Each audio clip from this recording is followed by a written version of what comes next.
It's a significant moment when your family marries into a new circle. But becoming part of the House of Windsor is an altogether different matter. It must be an overwhelming sensation to know that you and your child are going to be forever associated with royalty.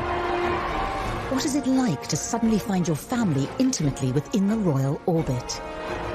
Is it a dream? It was a total shock when it came. Or a royal nightmare? And I suppose in love. Whatever in love means. Outsiders have struggled to do well when they enter the royal family. Do you ever have disagreements about things? Oh, yes. Tonight, when Fergie met the monarchy, it elevated her family to royalty. For Ron Ferguson, to have your daughter marry a prince, become a duchess, and to become a senior member of the royal family, I mean, it just doesn't get any better. But two families coming together brings with it palace politics. You're not only marrying royal in-laws, but also all of the people working at the palace, and you have to be pretty sophisticated in order to maneuver yourself throughout. Royal insiders reveal what was said behind closed doors. Charles apparently said, look, the problem with Sarah is you just can't shut her up. And when the Fergusons brought scandal to the House of Windsor, Ronald Ferguson was photographed entering a club for men, and it offered massage. And the rumour got around that the massage wasn't quite all they offered. we discover what happened to the royals' new relatives. Senior royals did rue the day that they had ever invited the Ferguson family to join them. And if there is any way back. What it meant for Fergie was expulsion from the royal family, and she was on her own again.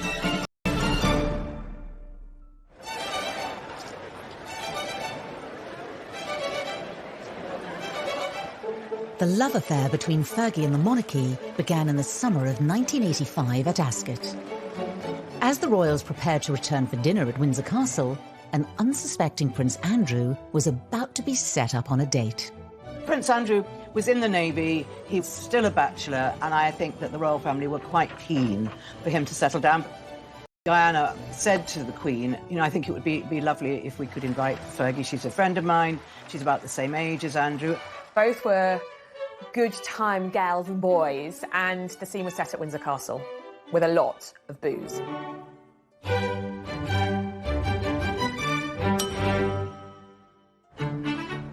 They sat next to each other and they were flirting almost from the, you know, from Plate of profiterole rolls and said, don't worry, I'll have some too, and then didn't. So I think she gave him a sort of playful slap, and I think that was really the beginning of their relationship. It was the start of a romance that would spark intense public interest in Fergie's family. She came from a very well-to-do family. Sarah's mother, Susan, married Ronald Ferguson when she was only 18 years old, and they had two children, Sarah, who's called Fergie, and her sister Jane. And they bought this beautiful house called Lowood, very near Ascot, in that very beautiful area full of rhododendrons and trees and houses hidden behind big gates. And that's where Fergie grew up. they always were aspirational. I think they had a feeling they were sort of almost minor aristocracy. For Sarah, in the back of her mind, she was always going to try to get a husband who was special and certainly rich. Even for the well-to-do Fergusons, Fergie's relationship with Andrew was a tantalising prospect. Ronald Ferguson was absolutely thrilled and delighted. 10 out of 10 for him. She couldn't have done better. Marrying into the royal family has to change things, doesn't it? Because it's that final bit of icing on the cake. But there are hurdles to clear for a royal bride-to-be, not least a stern examination of the family tree. Thankfully, when it came to the Fergusons, the Windsors didn't have to look too far from their own. Some people like to say that Sarah Ferguson was middle class, but she wasn't. No, oh, my God, to be thought of as a commoner, my goodness, no, they were very much upper-class English. The Ferguson family actually can trace their lineage back to the royal family. So Sarah Ferguson and Prince Andrew are very, very distantly related through Charles II, but not that that is much of a cause for concern for the royal family. In fact, they probably encourage that. It wasn't just shared distant relations that tied the Fergusons to the Windsors, but also their social circles. Ron Ferguson, Fergie's father, had mixed with members of the royal family for many years. He'd been in a very smart cavalry regiment. He'd ridden alongside the Queen on the Mall. He'd played polo with Prince Philip.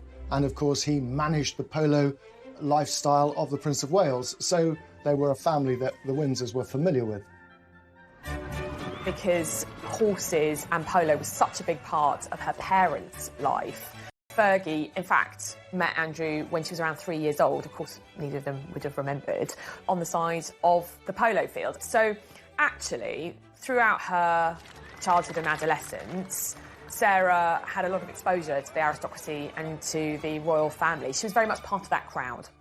At the age of 13, her parents, Ronald and Susan, had separated. Sarah was at a pivotal age. I mean, those early teenage years, it can really mess with your head when things at home aren't the way you want them to be and aren't the way you expect them to be. She had this magical childhood, and then suddenly it all sort of folded. She talks about it herself, how that's when she started to feel very insecure and inadequate, and she blamed herself for the breakup of her parents' marriage. In 1975, Sarah's mother Susan left the UK to start a new life with a new man in Argentina, leaving Sarah and her older sister Jane to be brought up by their father. As Sarah grew into adulthood, Ron Ferguson's influence on her would be profound. After Sarah's mother ran off to Argentina, she became quite a daddy's girl. I think she got a lot of strength from having her father solidly behind her, and he was very good with her. I mean, she approached everything full-throated, full throttle, went for it, in very much the way that Major Ferguson, as he then was, would have done. Ex-soldier, lived life at the charge, if you like. And so there's sort of a resolution that she took, that she was going to find Mr. Right and settle down, and the marriage would be for keeps. With Ron Ferguson's sense of determination running through her, Fergie's pursuit of happiness had now led her to her dashing prince. As their courtship blossomed, it was soon time for Andrew to take the relationship to the next daunting level.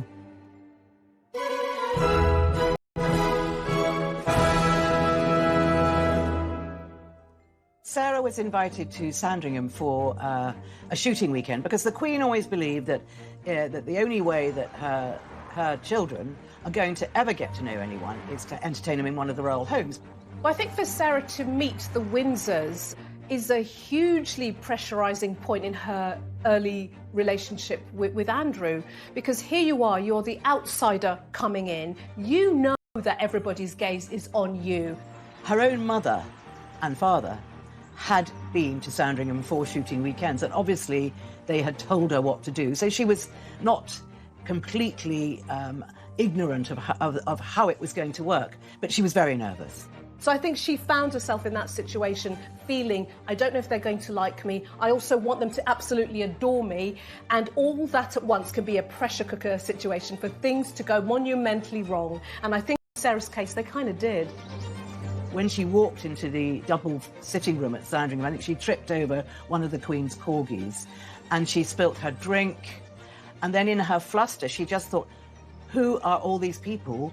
So after that, I wonder whether, from Sarah's point of view, what she wanted to do was redouble her efforts to really please them and be the perfect person in their eyes.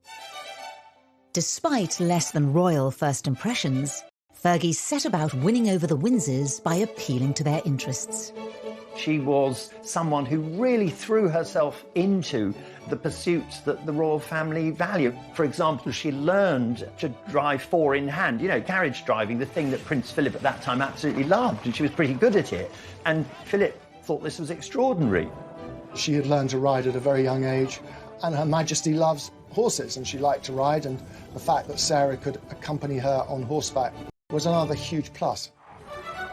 After finding common ground, Fergie's outgoing nature began to charm the Windsors. I think with the royal family, when they're in their personal time, it is a very outdoorsy kind of life that they lead, hunting, shooting, fishing, and she was up for all of that. So her larger-than-life, boisterous, up-for-anything personality very much endeared her to them. So, you know, the stars were really aligning very quickly for Andrew and Fergie because she had such a big impression on his family.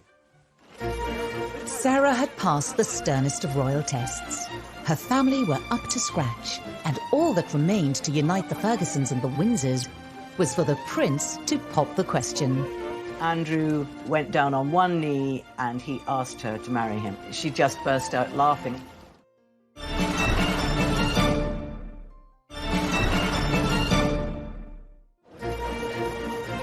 By February 1986, Sarah Ferguson had been dating Prince Andrew for less than a year. After a whirlwind romance and winning over the royals at Sandringham, Fergie was whisked away to Scotland, where Andy had an important question to ask her.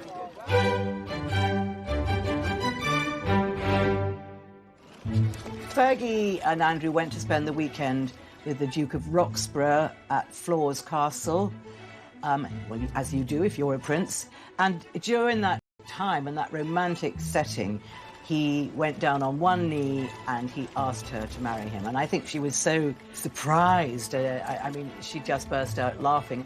She thought, was this all some big joke? You know, because she felt she was so un-princess-like. She wasn't this perfect-looking girl, and she just couldn't believe it could quite happen to her. She said, of course, of course. She was just over the moon. The Fergusons, when they realised that their daughter was engaged to Prince Andrew, I mean, they were, you know, they were ecstatic. They thought this was the most marvellous thing. Absolutely thrilled. On the 17th of March 1986, the announcement that Ron Ferguson had been waiting for finally came. Sarah Ferguson and Prince Andrew were to be married. Remember what he said? Absolutely. But I'm not telling you. It's the epitome of the social ambitions of Ron Ferguson to have his daughter marrying the Queen's favourite and second son. I mean, it put them front and centre of British public life. He went from being, you know, a landowner to being a member of the House of Windsor. And he referred to himself as being a member of the royal family. So, you know, the Fergusons had arrived. Thousands of miles away in Argentina, Fergie's mother Susan was a little more restrained than her former husband in reaction to her daughter's impending nuptials. How do you feel today? Very happy, very pleased. Do you think that something might change in your life from today onwards? No, I don't see any change. Because she went to live in South America, I think that Susan, Sarah's mother, didn't feel that the marriage would change things for her. But it's a curious thing. She was very wary. Although Susan would have been very happy that Sarah was marrying to the royal family, you know, it brings a huge amount of scrutiny. From the minute the news came out that they were going to marry, Fergie was besieged, as every young royal bride is, by photographers and pressmen all over the place. You can't put a foot wrong, both internally within the family and externally with the press and with the public. With the wedding fast approaching and the spotlight firmly on the royal bride-to-be, nothing Fergie did would go unnoticed. A girlfriend rang me, and I remember I was still in bed and said, "You will not believe I've got the most amazing story."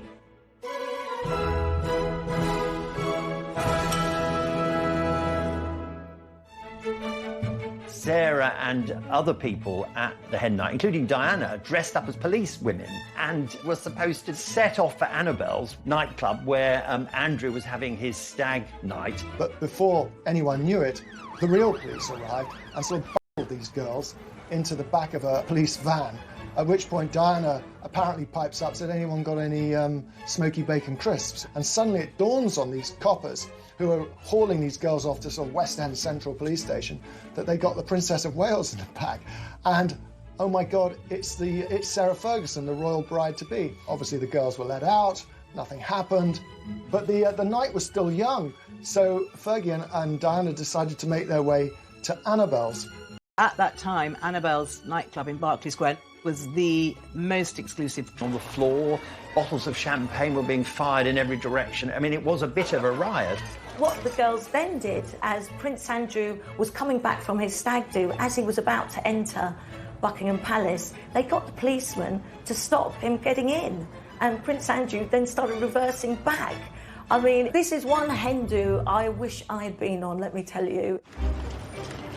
Fergie's A blowout as a commoner did not go unnoticed behind palace walls. Fergie found it so funny, but sadly a few of the royals, weren't laughing so much, and they did get in quite a bit of trouble about it. It was a hint that there might be rather vulgar side of Sarah, and vulgarity is something the royal family, the House of Windsor, really don't like because it leads in all sorts of dangerous directions. Ron Ferguson, of course, would have said, well, she's very much a chip off her father's block. He loved mischief making, and if it helped his daughter relax ahead of the big day, then I think he'd have been very much in favour of it. On the 23rd of July 1986, the big day arrived. With her father by her side, all eyes were on Fergie as she prepared to become the Duchess of York. Fergie herself, she was very nervous, but she had her father at her side in the coach going to Westminster Abbey, and he just made her laugh and told her jokes all the way there. It was huge. Andrew was fourth in line to the throne. He was the favoured son. And so, this had to go really, really well. The focus was also on the Windsors and how they would accommodate Fergie's fractured family. The etiquette can be quite tricky when you've got extended families, broken families. I mean, by this stage, both Sarah's mother and father had remarried. She had half-sisters, half-brothers. Were they all going to be invited? Was it okay? Is divorce still a dirty word in the royal family?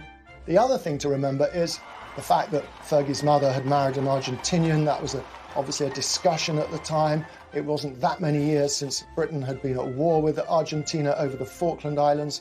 So there are all these sort of minor diplomatic niggles in the background which could affect, if you like, sort of the long-term integration of these families going forward. But things have moved on by this time, 1986, and both her mother's partner, Hector, and Ronald's new wife, also called Susan, were invited. And in fact, actually, her half-brother and half-sister from her father's new marriage, they acted as page boy and bridesmaid. So it was very inclusive. It was very forward-thinking of the royal family to embrace them at that stage, because it was relatively new at the time in the UK, where you started having these more complicated family structures, and very much in their interest in terms of the royal brand. With the Ferguson family warmly welcomed, Fergie relished the day that she finally became a royal. I remember her saying to me, the little girl that used to play tag with Andrew was now marrying her prince. And he was her prince. She truly loved the man, and she couldn't quite believe it. You couldn't take that smile off her face. It was almost a sort of, yeah, I've done it. Here I am, right up here marrying the Queen's son in full view of everybody. I think there was a sense of triumph about her in many ways, but also a sense that it's unbelievable, isn't it? It's me. It's just me, Fergie. The day was just as exhilarating for Ron Ferguson as it was for his daughter. Major Ron had been up half the night, walking up and down the Mall, because everyone was partying there, and he just wanted to drink in the atmosphere. He was licking his lips at one point. He was very much focus of attention, as well as Sarah, and his whole family were the focus of world attention. And it was like, this is the stamp, this is the seal of approval for the Ferguson.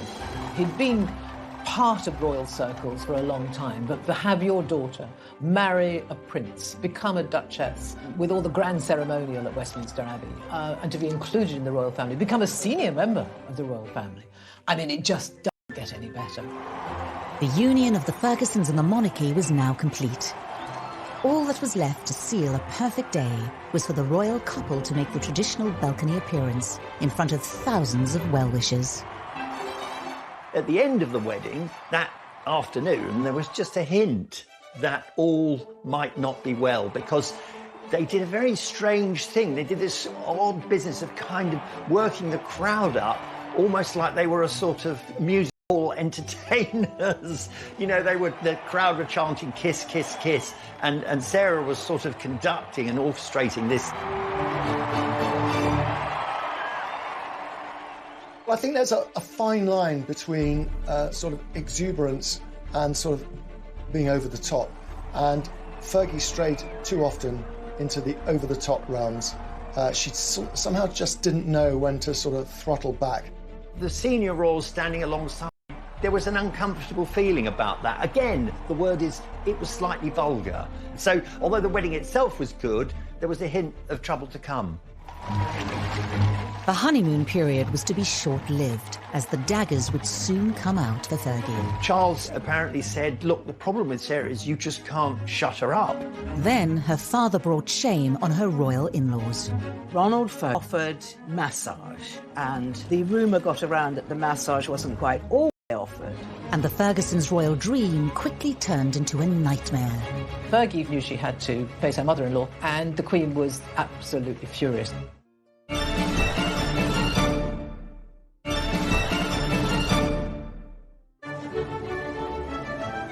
Sarah Ferguson, the horsey girl from Hampshire, was now Her Royal Highness the Duchess of York. She had brought the Ferguson family name into the royal spotlight, and from the outside, she seemed to be settling well into royal life. But among her royal in-laws, not everyone was a fan.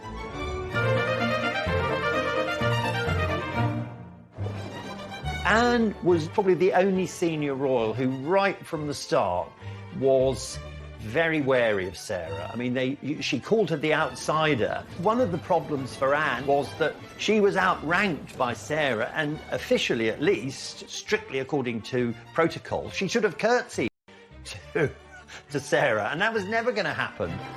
What had at first seemed, especially to Charles, to Philip, this bright, positive young thing coming in and sort of adding sparkle, was just starting to sort of leak away. Charles apparently said, look, the problem with Sarah is you just can't shut her up. She could be fun some of the time, but just not all the time, because it was giving them a headache. The Queen was the one person who, you know, remained steadfastly loyal and absolutely loved being in the company of her daughter-in-law, far more than she liked being with Diana. Fergie loved dogs, Fergie could ride, Fergie could do everything that Diana couldn't do. Sarah's husband, Prince Andrew, returned to sea, and Fergie had to leave her old life as a Ferguson and navigate the new world of the Windsors by herself.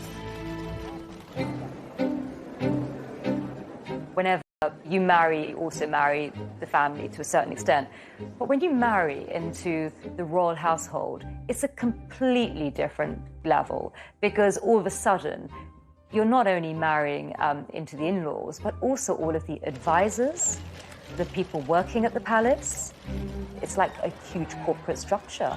There are different factions, different agendas, and you have to be pretty sophisticated in order to maneuver yourself throughout. I think she felt quite trapped by the grey men at the palace who didn't like her. I mean, the fact that the Queen was her ally wasn't really enough, because the Queen didn't get involved in the minutiae of Fergie's everyday life. So she was under the control of the palace, and they didn't like her. They saw her as too extravagant, too loud, too flamboyant. In a certain manner. That wasn't Sarah. Sarah was this huge, bubbly personality. People think that living in a palace, wow, how glorious being this princess. She wasn't. It was the reverse. It was very bleak, it was very lonely, and there was no escape from it. Well, both Fergie and Diana fell foul of the system. So, you know, every 20 minutes you've got an appointment and you have to keep that appointment, and you can't be late, and you've got to be dressed a certain way, you've got to speak a certain way, and you've got to deal with things a certain way. And if you step outside of the system, you're in trouble. Despite Fergie's problems within the palace, her place in the Windsor family was strengthened when she gave birth to Princess Beatrice in August 1988, the fifth in line to the throne. So, after 4.5 days, the York family, and now we can call them a family, left the Portland hospital. But who does she look like? Is it her father? Or is it her mother? House of Windsor or House of Ferguson? Well, only you can decide that. Ferguson blood is now part of the royal lineage. It kind of cements that relationship between the in-laws, in this case the Fergusons, and the royals. 2 years later, another baby, Princess Eugenie, joined the York family and became sixth in line to the throne.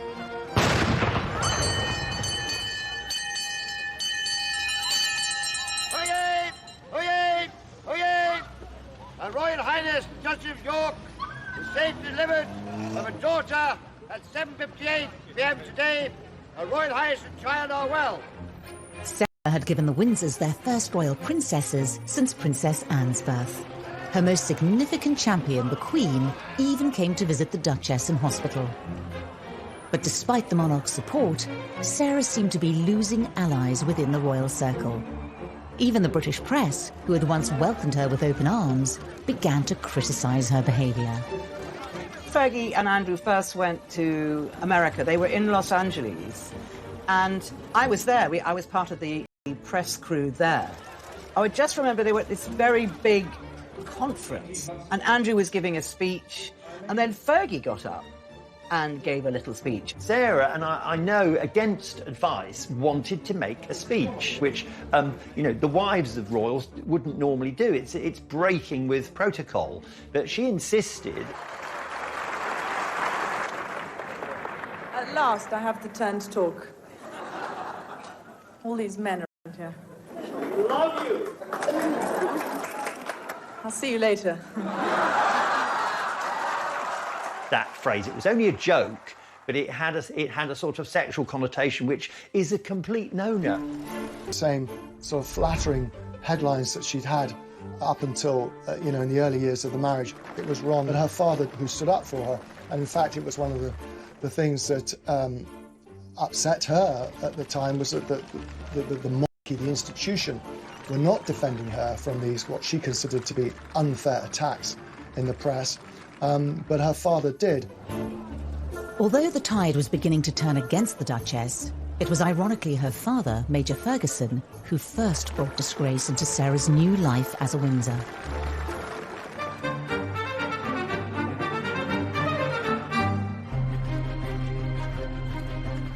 Well, in 1988, there was a huge scandal about Ronald Ferguson being photographed entering a club called the Wigmore Club. Now, the Wigmore Club was a club for men, and it offered massage. And the rumour got around that the massage wasn't quite all they offered. It was deeply embarrassing for Ron Ferguson because he was enjoying the sort of reflected glory of being associated with the Windsors, and then all of a sudden he had his antics just splashed all over the front cover of all the tabloids, and of course must have deeply embarrassed his daughter. The fallout from this scandal of the Wigmore Club was enormous, because at the time Ronald ran the Guards Polo Club, and he had a very responsible job, but this scandal really besmirched his name. He issued a statement to clarify reports in this morning's newspapers. In it, Major Ferguson said, "I have not been sacked and I have not resigned, but I was not re-elected and was not prepared to accept the alternative position." Prince Philip, who was president of the club, refused to help. He kept asking to meet Philip and his daughter's father-in-law, and Philip refused because of the associated kind of taint. And it's just, you become basically persona non grata. And unfortunately, look, families, we all fall out, we have tiffs and things like that, but when you have a fall from grace like that within the royal family, it takes a very, very long time to be accepted back in, and in some cases, never. Fergie becomes guilty by association. This is your father, this is what he's done, and she almost has to mop up after that particular scandal and redouble her efforts once again to get into the royal family's good graces. Sarah's loyalty to her own family had been tested by her father's scandal. With her new husband, Prince Andrew, often at sea, her loyalty to the Windsors was now also tested. Fergie was and often when Andrew came back from these long stints, his main preoccupation was either golf or watching television because he was simply too tired to do anything else. And the marriage began to unravel. With Andrew away in the Navy, Sarah's friendships with other men began to be scrutinised. Particularly when she became close with American businessman Steve Wyatt. Fergie's new friendship was revealed in the newspapers when a cleaner found photos of them on holiday, and the press began to ask questions about the Yorks' marriage. The stories claim that the Duchess travelled to Morocco with Mr. Wyatt and met for other holidays, parties and private dinners.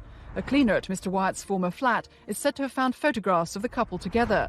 The prints have been returned to the Duchess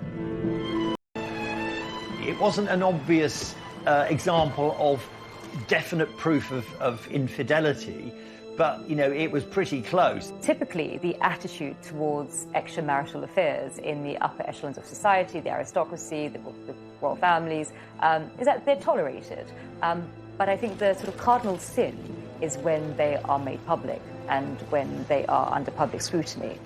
It's really the damage that was caused as a consequence of the exposure that was the issue. When the scandal broke and the Queen was made aware of what was going on, I think she did put her head in the sand a bit. I think, you know, the Queen doesn't like moral confrontation, and I think she always thinks, well, a little bit like her mother, that if you ignore something, it just might go away. But the household are the ones that are responsible, and they felt very, very concerned about this. The Duchess was becoming tabloid fodder, forcing the Windsors to take action. After a difficult Christmas at Sandringham in 1991, Andrew and his family were called to a Windsor family summit. The summit early in 1992 was called by the Queen's private secretary, Robert Fellows. All the principal players, as it were, except Sarah, were there, the Queen, Prince Philip, Charles, and so on. And Robert Fellows, one of the Queen's closest advisors, he laid out before them the situation that this broken relationship between Sarah and Andrew was becoming the stuff of the tabloids. Something had to be done. Separation was a huge step forward, and one which the Queen must have been deeply saddened about, but they clearly needed a break from each other because things were not happy. But I think the Queen was as baffled as the rest of us as to why it had come to this.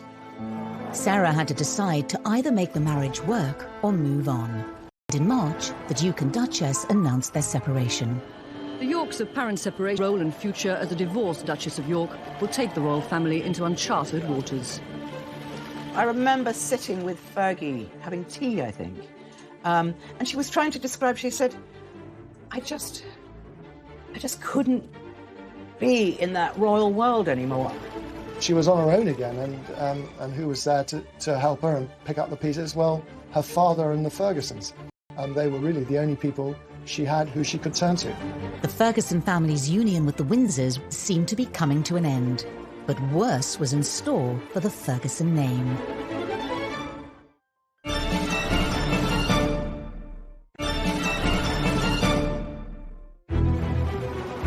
In March 1992, after just 6 years of marriage, Sarah officially separated from Prince Andrew. Any association with the Ferguson family name was swiftly merged by the palace, who now swung into action. After the separation was announced, all Sarah's formal appointments, all the events that she was booked for, they were all cancelled. Fergie's royal life stopped. Once you've stepped across a certain line, you're cast into outer darkness, and that's what happened to Sarah. The press speculated that Fergie could re-enter the Windsor fold by somehow repairing the marriage. Then rumours began to circulate of a new man in her life, John Bryan.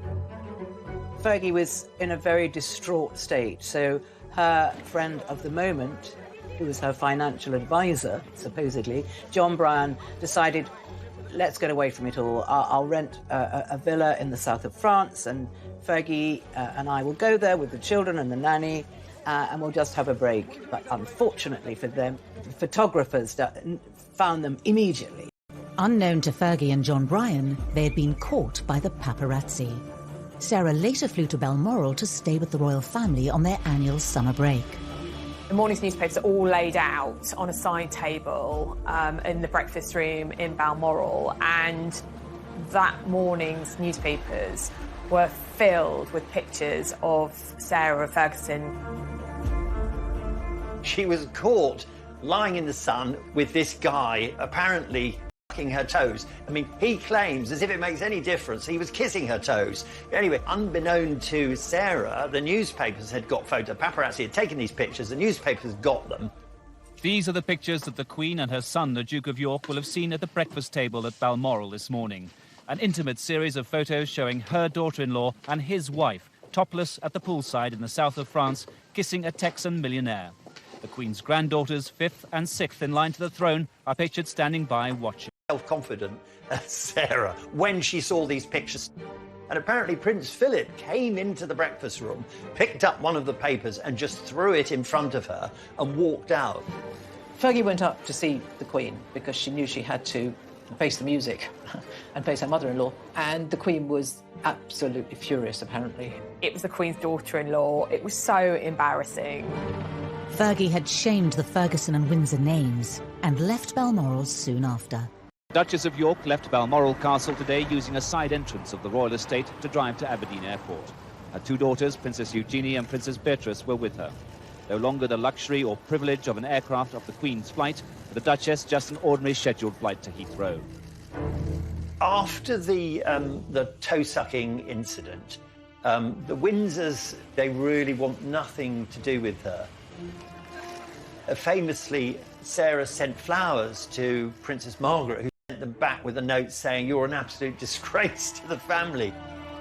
The Windsors' union with the Fergusons seemed to have run its course. The Major was subsequently let go as Prince Charles's polo manager, a role he had held for 20 years. The only member of the Fergusons who seemed to remain in the Windsors' good books was Sarah's mother, Susan, over 6,000 miles away in Argentina. Fergie's mother actually, surprisingly, kept up a good relationship with Prince Charles, and he, in fact, wrote a foreword to a book that she wrote on polo. Sarah's father also wrote a candid and revealing book called The Galloping Major. Ron decides to publish his memoirs. I think he had been so stung by what had happened to him. I think he felt it was time he got his side of the story out. So we got from this book his sense of dismay at how he'd been treated by Prince Philip when he'd lost the Guards Polo Club, and then his real sense of absolute bitter disappointment at Prince Charles, who he counted as a close friend, for the way that he was sort of dispatched from his job as his polo manager. He just thought he'd been thrown to the wolves. And he was extremely hurt. After all, his grandchildren were royal, and so he was linked to them. But, you know, so I think it was a very sad moment for him, you know, after years of loyalty, that he was completely thrown out. Once you're out in the cold with the Windsors, you don't come back, no. Fergie was out of the royal family, and divorce proceedings began between her and Prince Andrew. But as the mother of the fifth and sixth in line to the throne, she still had to navigate the world of the Windsors. Well, basically, after the breakup of the marriage, the family is incandescent with rage with her, because he feels that she's let down the monarchy, which he has spent his entire life supporting, i.e. his wife, the Queen.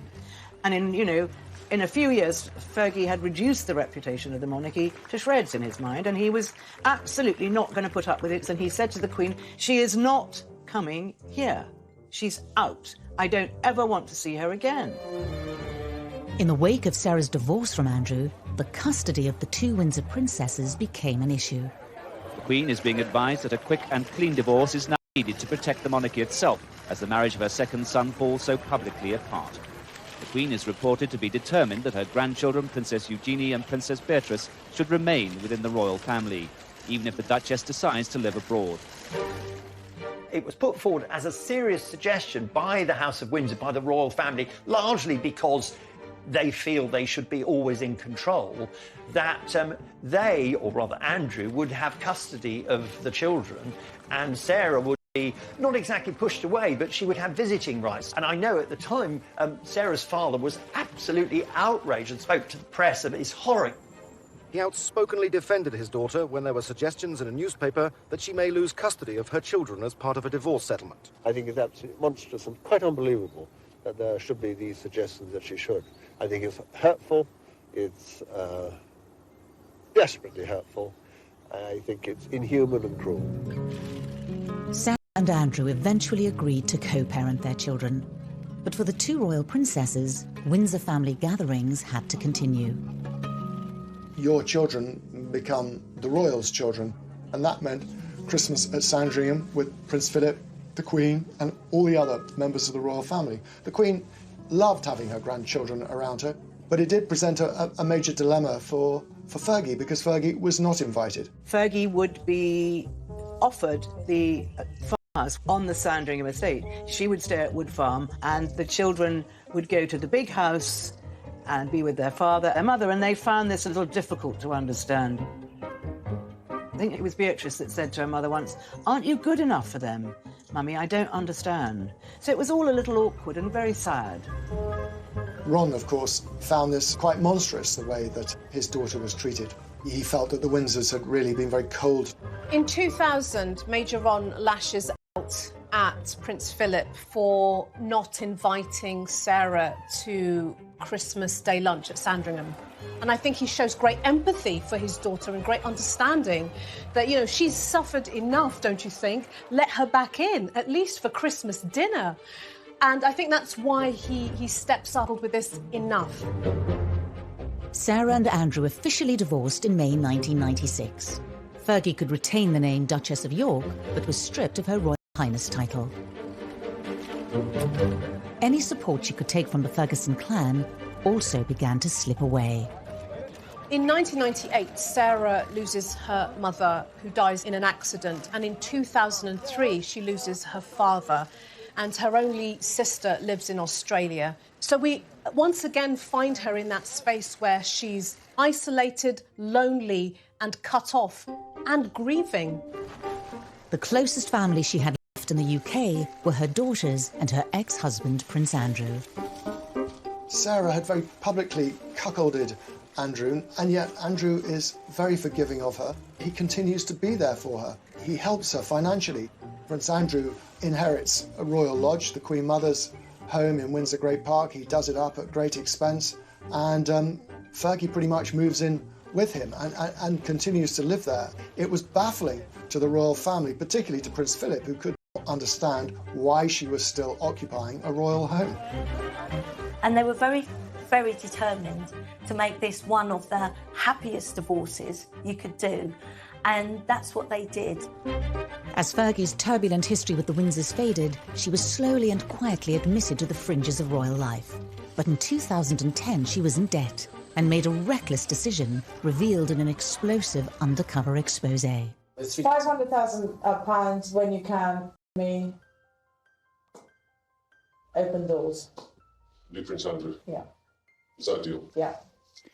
But the businessman was a News of the World reporter and about to produce a $40,000 down payment. When the money arrives, she looks as though she's crying. The conversation then turns to details of the deal. And then that, then you open up all the channels, whatever you need, whatever you want. And then that's what, then you meet Andrew, and that's fine. Undercover reporter Mazia Mahmood, dubbed the Fake Sheikh, had posed as a businessman and lured Sarah into a financial sting. At the time, Andrew was the UK's trade envoy. Although there was no suggestion of any wrongdoing by the prince, for Fergie, it looked even worse than the toe-sucking pictures with John Bryan that had effectively expelled her from the royal family. It was considered to be particularly damaging because it was selling the royal brand for the highest bidder. And when that news story came out, it did damage the brand of the Windsor tea or coffee or a meeting. You just, show them the money. I don't think the royal family could envisage a worse betrayal than someone selling access to them. Well, I think probably the senior royals did rue the day that they had ever invited the Ferguson family to join them. The Fake Sheikh business was one of the low points in Fergie's life. It looked like Fergie had really gone too far this time and had burnt her bridges with the Windsors for good. Could there ever be a way back into royal life?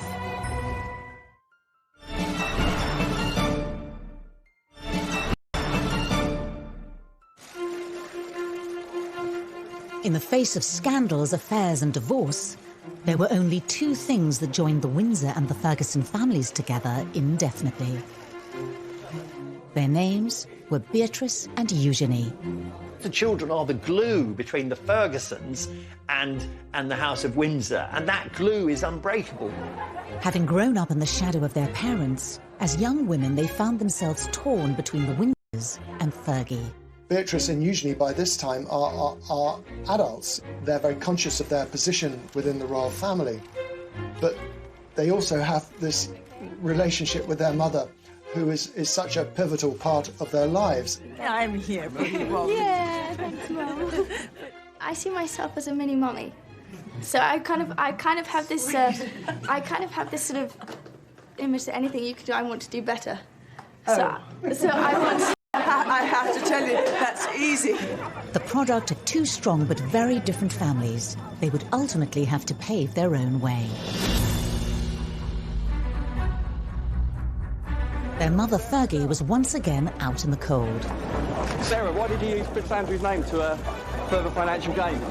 Her scandal with the fake sheikh was a step too far for the royals. She needed to get away from the UK and flew to America to film a series called Finding Sarah, where for a reported fee, she publicly examined her behaviour. I can't get over the stupidity of me, you know. The first person who said it was my father-in-law. For such a smart woman, why does she behave in such an idiotic way? We see a woman here who has hit rock bottom. We find her at this time in this space trying really hard to make sense of what she's been through and looking at her journey from that little girl who went through her parents' divorce to her own divorce, to her own mishaps, and trying to find redemption in making sense of her own life. Back in the UK, Andrew was making sure The second son and the spare, not the heir, has been very exercised with the role and with the standing of his two daughters. The young women constantly had to walk the tightrope of being a Ferguson with their mother and a Windsor with their wider family. It's almost a sort of split world. The wild side of them can come out when they're with Sarah, and it certainly does. And then the restrained side, they perform for the royal family. The Queen loved Eugenie and Beatrice. They've done terribly well, considering the hot water that their grandfather and their mother and father have got themselves into. This tug-of-war for the princesses reared its head in the most public of settings. In 2011, the royal family came together to celebrate the wedding of Prince William and Kate Middleton. Royal weddings are a chance for us to have a window, a peep into the Windsor world. It tells us who's in and who's out. In 2011, Fergie was plainly still very much out. Princesses Beatrice and Eugenie were invited along with their father, but Fergie was left firmly out in the cold. I've always thought it's incredibly harsh, actually, for the girls to be invited to things like the wedding of William and Catherine, you know, prominent role in that, and their mother not to be there. The wounds were still raw for the royal family, and the split between the Windsors and Sarah Ferguson seemed irreparable. When she wasn't invited to Kate and William's wedding, it was extremely hurtful for her. As she said to me, you know, she was the last girl to go down that aisle. Sarah felt a real knife in the heart that she couldn't be with her daughters. That was a real nail in the coffin for Sarah. But even the princess's appeal only went so far with the Windsors. Andrew and brother Charles had reportedly been at odds for years over the role of the princesses in the future of the royal family. He wanted them to be treated as senior royals, and they're not really. He wanted all the trappings, the money, the protection that goes with that role. And he foresaw their future as being full-time working royals. This is not how Prince Charles sees it. He wants a slimmed-down monarchy, and he didn't want them being part of the royal finances. Andrew's ambitions were not helped by his daughter's apparent appetite for the high life. In 2015, despite working, Beatrice had been photographed on numerous foreign holidays. People made it a mission, I suppose, to find her in various parts of the world, and she did take a lot of holidays. And she was pictured, it seemed, every other week partying here or there, skiing in Verbier or maybe in Ibiza at a party. Beatrice and Eugenie's attitude to holidays and working life was famously parodied in the comedy The Windsors. Oh, just wanted to check a couple of points on the contract. It says Monday to... Oh, and it says 30 days holiday a year, as though I'm not messing off that. There's almost that bias to see them from a much more negative lens. Your mum did that, and that's why you're like that. Your dad behaves like that, that's why you do that. And so I think from their point of view, sometimes it can feel incredibly unfair. The princesses were now going to have to pay their own way. In 2016, it was reported that Prince Charles turned on a written request to the Queen from Prince Andrew. He had asked that the princesses be funded by the sovereign grant. There is a lot of tension now between Charles and Andrew. Andrew has always assumed that his daughters will be funded by the sovereign grant, that they should be, you know, central to what the royal family does, being real working royals, and now they're not going to be. For Fergie herself, there was also a glimmer of hope. After Prince William's wedding, the Queen started cautiously inviting Sarah to some events. She's occasionally invited to Balmoral. She's been to Ascot. I think the Queen is mellowing in her old age. I think very tentatively the Queen is sort of saying, OK, look, we're just going to try this, but if you put a foot wrong, it will all stop again. Then in 2018, there was a thawing of relations. Prince Andrew and his daughters were invited to the wedding of Prince Harry and Meghan Markle. But so too was a new key guest. When Harry and Meghan married, he made it very clear that Fergie should be invited to the formal wedding. Harry was probably using the invitation as a sort of a reconciliation, an olive branch. He knew that Fergie was not popular with some members of the royal family, but he wanted her there because she was important to him and to his childhood. It was seen as a sign that maybe she might eventually be forgiven. The crowd were cheering, and she just couldn't believe that they were all cheering for her. They were shouting, Fergie! Sarah walks in with great assurance. You'd think, you know, she might have crept in by a side door. Instead, she comes in and almost says, look at me, I'm here, I'm great. And for once, she felt welcomed. Fergie was back. Harry was not the only royal getting married that year. Princess Eugenie had her self-found love and was due to marry Jack Brooksbank only months later. It was to be a test of the status of Andrew and Sarah Ferguson in the royal family. Princess Eugenie's wedding to Jack Brooksbank was really the string that pulled Fergie back onto the periphery of the royal family, because she's mother of the bride. There's no way that she couldn't be invited, and I think it was a uniting of the family.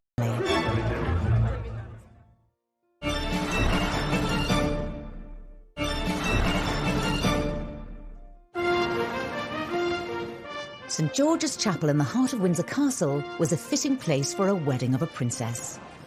Eugenie's marriage to Jack Brooksbank was to bring Sarah Ferguson face to face with the Windsors, not just as a mere guest, but as mother of a royal bride.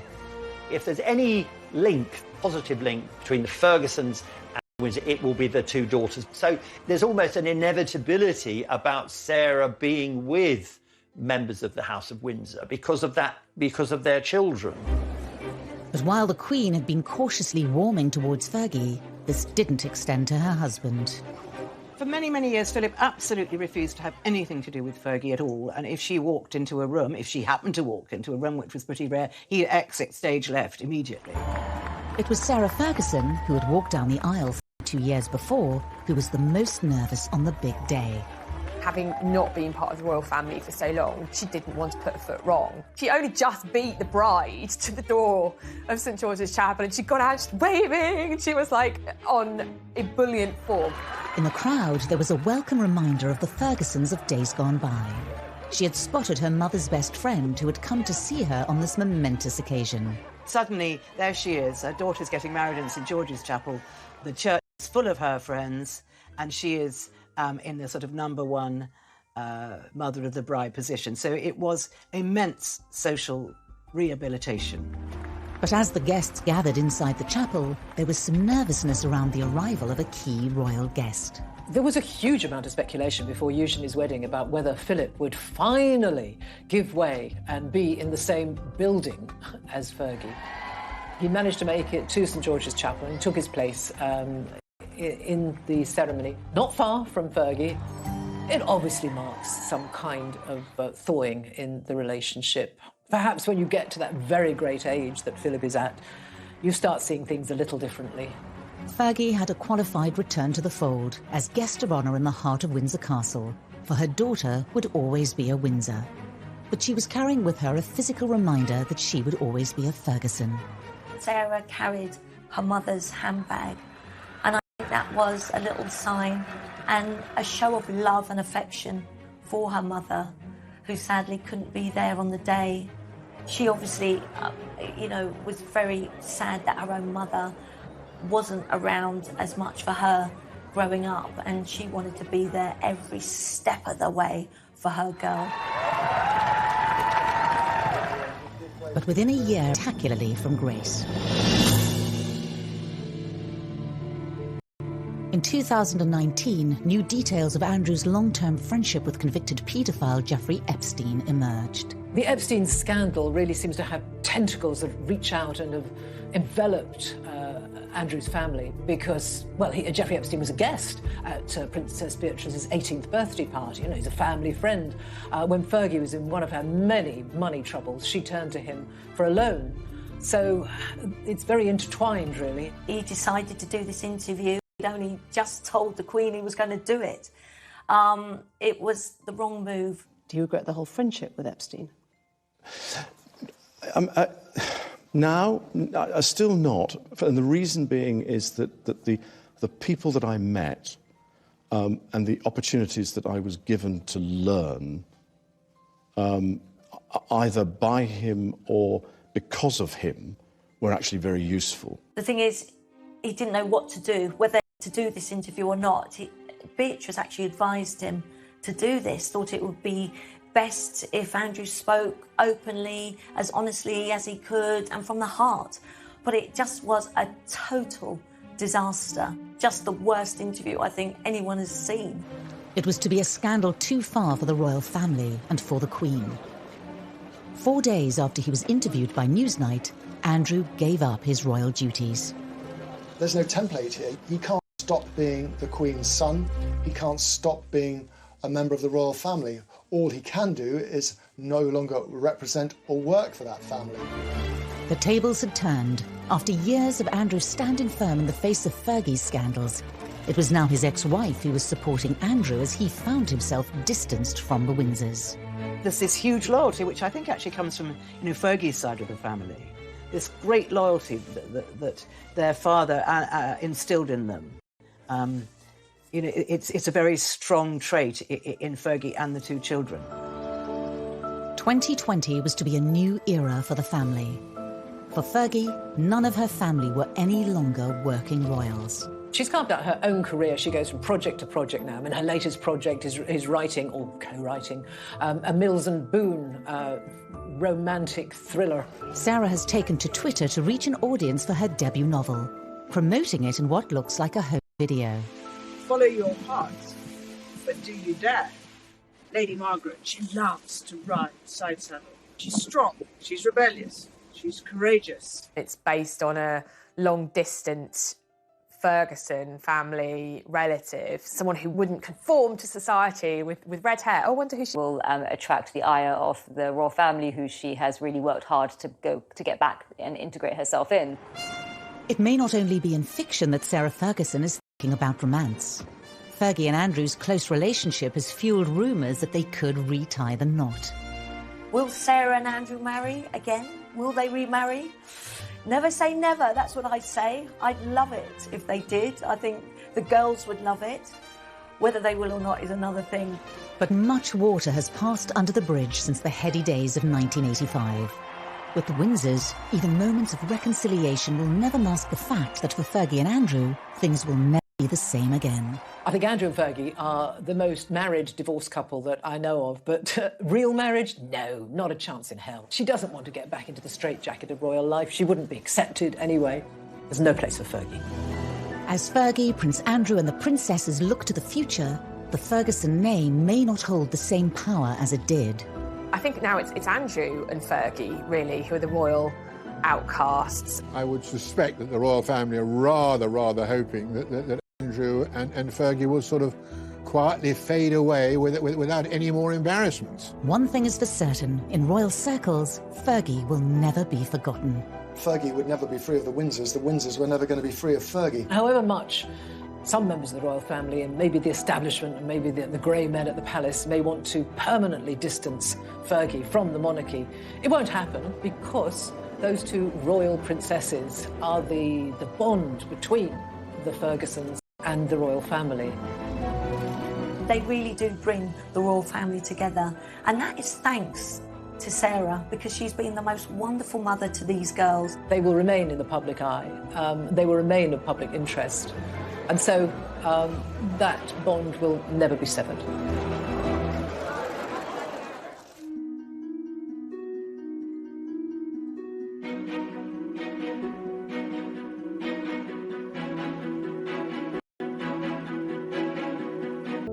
And Fergie's family. She came from a very well-to-do family. Sarah's mother, Susan, married Ronald Ferguson when she was only 18 years old, and they had two children, Sarah, who's called Fergie, and her sister Jane. And they bought this beautiful house called Lowood, very near Ascot, in that very beautiful area full of rhododendrons and trees and houses hidden behind big gates. And that's where Fergie grew up.